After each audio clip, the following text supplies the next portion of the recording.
बेटा के पापा धन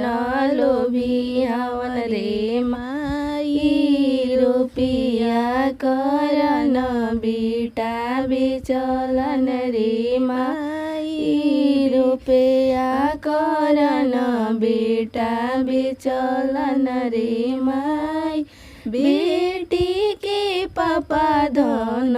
सेठवन रे माई तौली बिछाई रुपया गिनेलन रे माई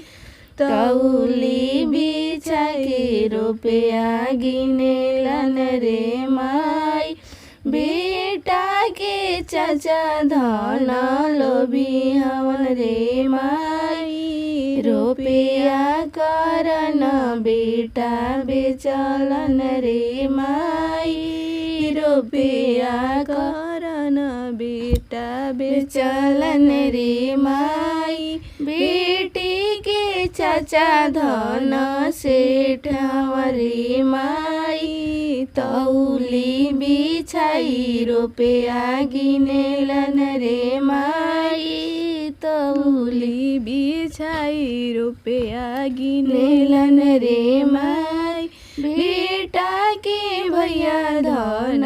लोभियावन रे माई रुपया करन भाई बेचलन रे माई रुपया करन भाई बेचलन रे माई बेटी के भैया धन सेठवा रे माई तौली बिछाई रुपया गिनेलन रे माई